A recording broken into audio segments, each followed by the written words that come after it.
Bom, continuando então, esse é o último vídeo são 4 vídeos, aula, dessa introdução da parte teórica de planejamento e controle de resultados. Então nós acabamos de falar sobre a questão da integração do plano estratégico com o orçamento, né, nesse looping de aprendizado estratégico aqui, looping da gestão das operações. E agora a gente falou sobre a questão então do planejamento financeiro de longo prazo e e o reflexo da estratégia da empresa nesse planejamento de longo prazo. E agora vamos falar sobre planejamento financeiro de curto prazo. Agora é importante a gente ressaltar o seguinte: do ponto de vista mais prático, cálculo, estimativas, montagem de quadros,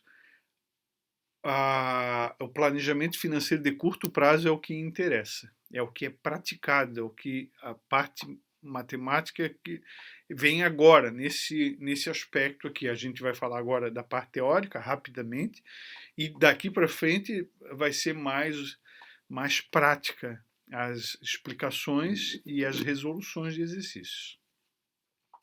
Então, o planejamento financeiro de curto prazo representa a expressão formal em termos quantitativos das metas empresariais para um período específico, normalmente 1 a 2 anos, normalmente 1 ano, né, o orçamento. Inicia-se pela previsão de vendas. Então, isso aqui é a primeira coisa importante, vamos grifar aqui. A gente inicia pela previsão de vendas, ou coisa difícil, que é a grande incógnita de planejamento financeiro para a maioria das empresas, para a maioria das situações. A partir daí, a partir da previsão de vendas, elabora-se os planos de produção, que envolve os gastos relativos à mão de obra, matéria-prima, custo indireto de fabricação e as despesas operacionais, etc. Então, se eu sei quanto eu vou vender com a minha meta de venda, eu consigo ajeitar a empresa para fornecer aqueles produtos para venda. Então a gente faz o orçamento sempre de trás para frente. Quanto eu vendo? Quanto eu tenho que produzir? Quanto eu tenho que ter de produto, de matéria-prima? Quanto eu tenho que comprar de matéria-prima? E nesse processo eu tenho que avaliar o estoque. Quanto eu tinha de estoque, quanto eu pretendo ter de estoque. É mais ou menos assim. Logo a gente vai mostrar um fluxograma para você entender melhor. Pode-se operacionar o planejamento financeiro de duas grandes formas, né? Então nós temos uma abordagem simplificada que está demonstrada no livro do Gitman. Nós a usaremos só no final dessa disciplina.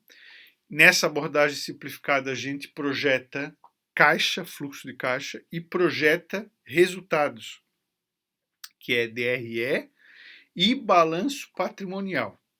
Nessa abordagem simplificada, pessoal, já vou adiantar, a projeção da DRE é assim: a gente separa a DRE em que é custo e despesa fixa, custo e despesa variável. Vocês já tiveram essa disciplina de custo e sabem qual a diferença de um e de outro. Depois a gente até dá uma pincelada nisso, né? E com base no que é fixo e que é variável, a gente consegue projetar, e obviamente no que é expectativa de venda, aumento de venda, consegue-se projetar uma DRE por exercício seguinte. E o balanço patrimonial, ele é construído com base em relações passadas. Então, qual é a política de crédito da empresa? É um período médio de cobrança de 30 dias. Então, contas a receber representa 1/12 das vendas anuais. É assim que se faz.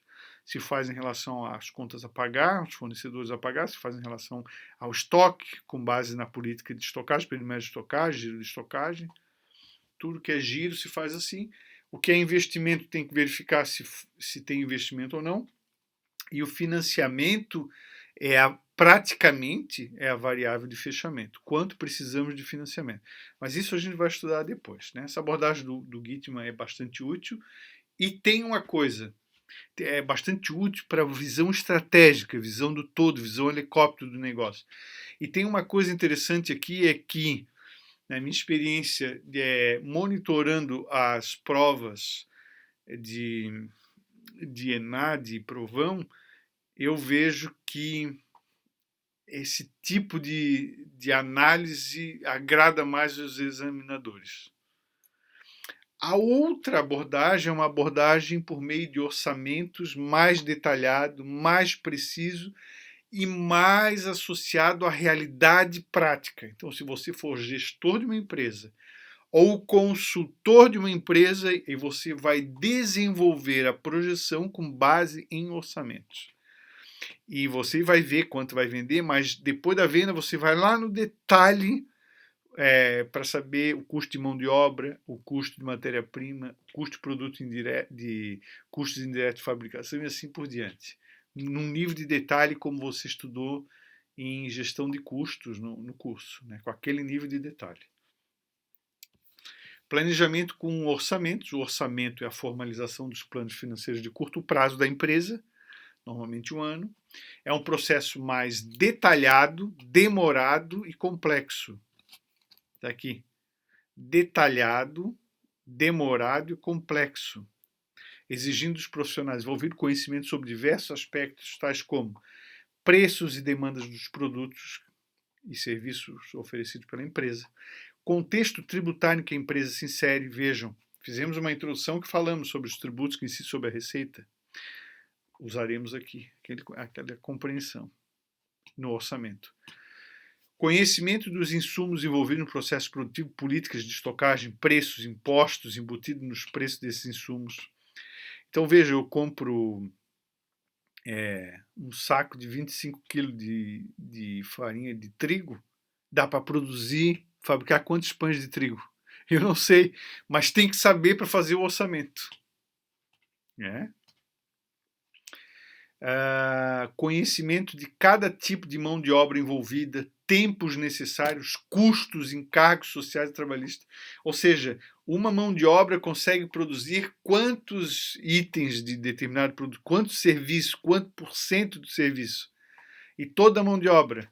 E o pior é o seguinte, é que dentro da empresa existem departamentos que demandam mais mão de obra que outros.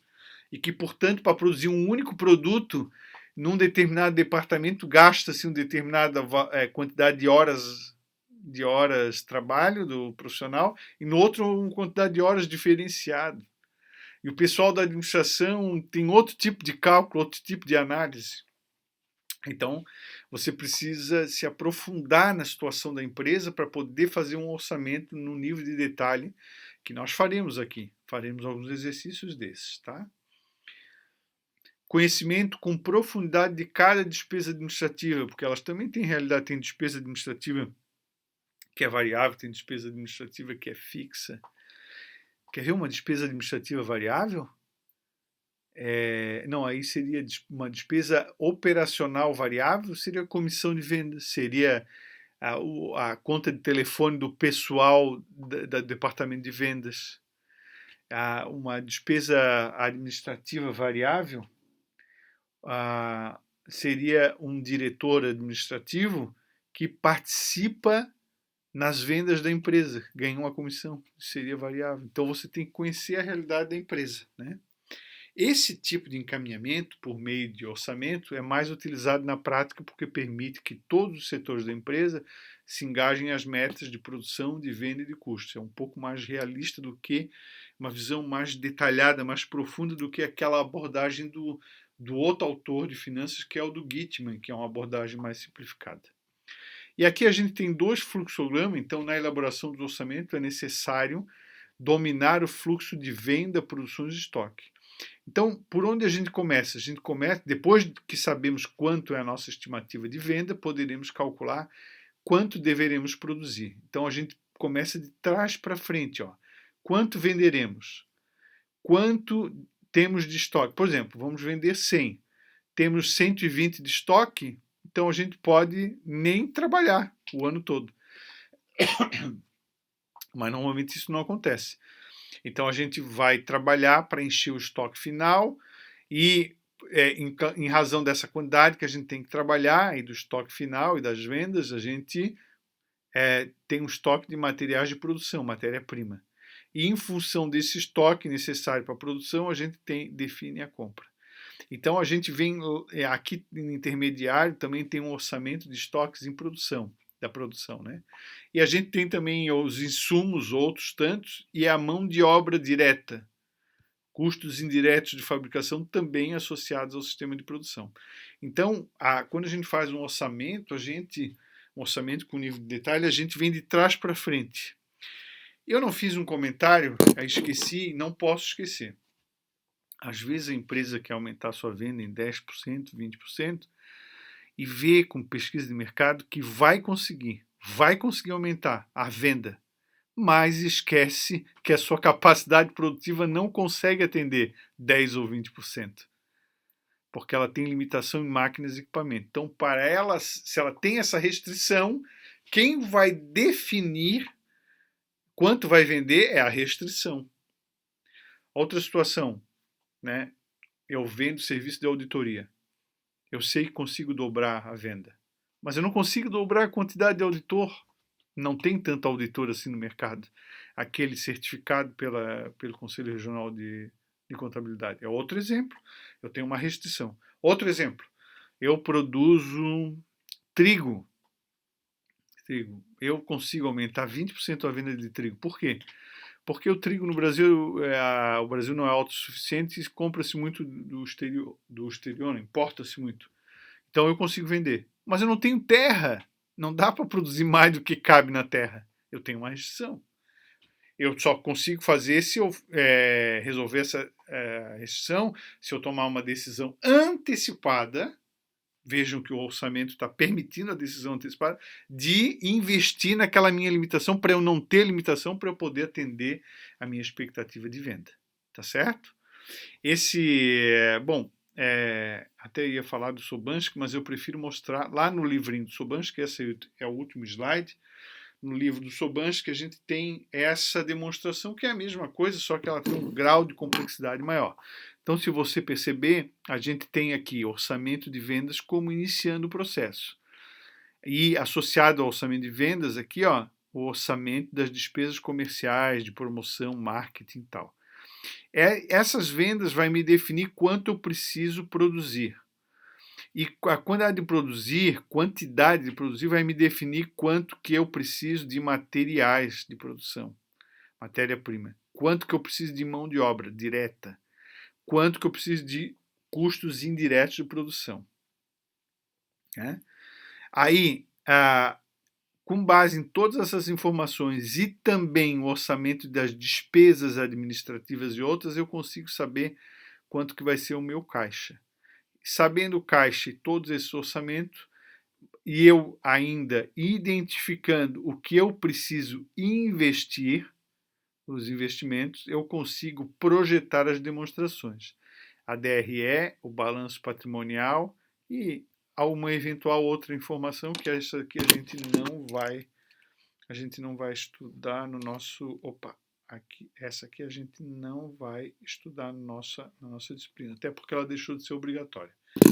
Só que tem um detalhe, nós vamos projetar DRE e balanço patrimonial com base no método simplificado. Nós não vamos, a gente vai fazer as relações, mas me parece que para fins de resultado fica mais fácil para você entender o processo se você vê o todo no final, né? Como eu falei naquela abordagem simplificada. Para terminar essa nossa videoaula, eu só queria registrar que a gente tem uma lista de exercícios lá na página 15 de questões teóricas sobre planejamento e controle financeiro. Muitas dessas questões teóricas, elas têm resposta ou no vídeo ou no texto que o professor disponibilizou no Sistema Povo para você, que é o capítulo de Planejamento e Controle de Orçamento do Padovese, tá? Eventualmente pode ter uma ou outra questão mais difícil, mas isso a gente vai, ou que você não encontre a resposta direta e fica o desafio para você pesquisar. Mas essas questões mais difíceis, que você não encontrar a resposta, a gente vai explicar, sanear as dúvidas nas aulas síncronas, né? que a gente tem normalmente pelo menos uma vez na semana. Tá bom? Obrigado, pessoal.